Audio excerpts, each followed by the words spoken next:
Teardrop. The series will take you through fictional episodes from the viewpoints of Trisha and Vikrant. Sometimes it's the same situation from their respective perspectives, and sometimes their shared journey. Chapter 11. Loss. She had been telling him for the last 2 weeks that something was growing inside her. The home test that they took told another story. Almost angry at the devices for not agreeing with her, she had asked her mother what was the right time to take the test. To her utmost disappointment, her mother had advised to wait till the Saturday that would be the last of the month of May. She had murmured a response to the advice, said a rushed goodbye and cut the call.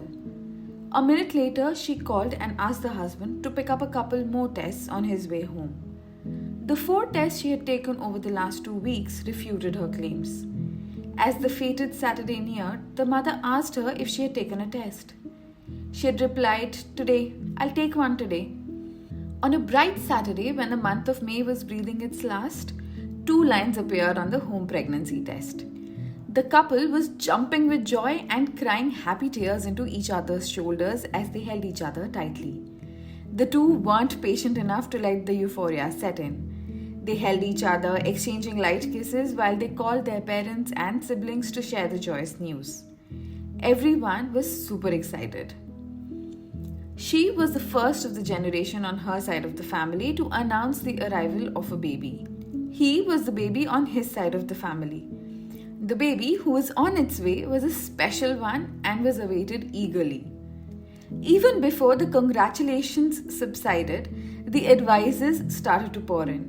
Her mother, knowing very well that fitness would be the last on the would-be mother's list of priorities, said exercise. His mother, knowing very well that the would-be mother loves to roam around the house, the city and the country and beyond, said rest.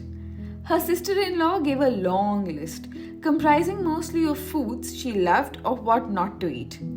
The husband also received a lot of instructions. Most of them revolved around taking care of the wife. The couple basked in the attention they were receiving.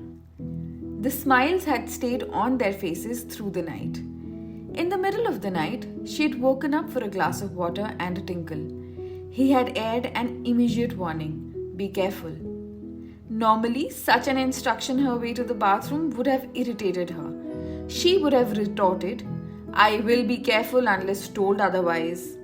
She knew better than to give it back to him this time. She knew in that instant that they both had changed. He wanted her to be careful not just because he cared for her, which he did, but this instruction came as a protective shield for the little fetus that was the most important thing for both of them henceforth. The night was not a very long one. They had slept intermittently but had woken up happy, the excitement and the newness of the news still making their hearts dance. They lay in bed till late, making plans. She was excited about all the shopping she was going to do immediately, and he was worried about all the expenses and the heartache college admissions would bring 2 decades later. Breakfast was the healthiest that they had had in the last 2 years, if not their entire lives. Early morning phone calls from family repeated the instructions and concerns. Plans were made as to how and when the news will be broken to the members of the extended family and friend circle. The excitement was enough to tire her. Her legs were aching and the bed seemed like the best place to be in. He held her and tapped her forehead lightly as she lulled into sleep. She didn't know then that those few minutes of sleep that Saturday afternoon were all the moments of joy that she would have left for a long time to come. 24 hours of happiness can sometimes leave you devastated in matters of minutes. She started bleeding. There was no pain. She did not panic, but a cloud of dread had started to spread over both of them. Even as calls to the doctor were made, they held each other. Neither knew whether they needed to support the other or needed to hold on for support.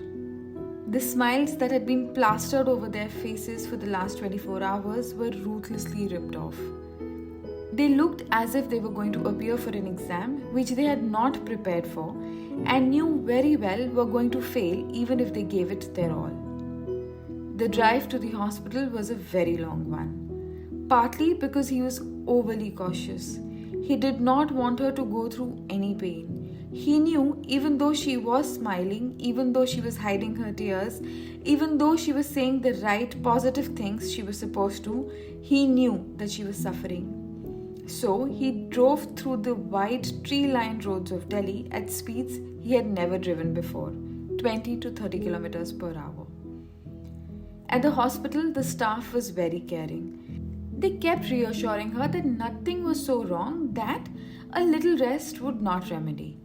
In brief moments of weakness, she left her self-belief that all would be well and that her child would be safe. However, she had mentally prepared herself for the worst. She had seen very less of Vikrant during her stay at the hospital. He had either been running up and down the floors to file the paperwork or was walking up and down the corridor while talking to family members across the country, giving them a minute-by-minute update. Medical details seemed like a blur to her. She felt broken inside. All her energy sapped. She was falling in and out of sleep because of the resultant weakness. Every little glimpse of him that she caught between bouts of heavy sleep revealed to her that he was shattered. She knew that the road to recovery would be a long and treacherous one for both of them. A month to the date, and they were still recovering. She didn't cry over the loss as much now as she did a couple of weeks after the miscarriage.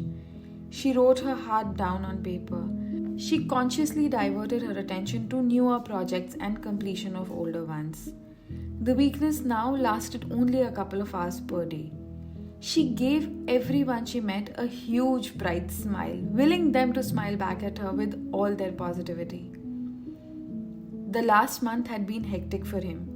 He traveled to Bangalore once, spent a weekend working from home. He tasted his first nationwide success. The pressure to perform at work increased manyfold, but he was basking in the glory, and deservedly so. He never failed to find time to hold her and wipe her tears. He seldom shared his fears and rarely allowed his eyes to water in front of Trisha. He too was a fighter. On the drive to the hospital, she had asked him to promise her and himself, "We will not blame each other and especially ourselves if things don't go the way we planned." They both love each other way too much to blame the other for what had happened. They both continue to this day to try their best to hold on to the second promise.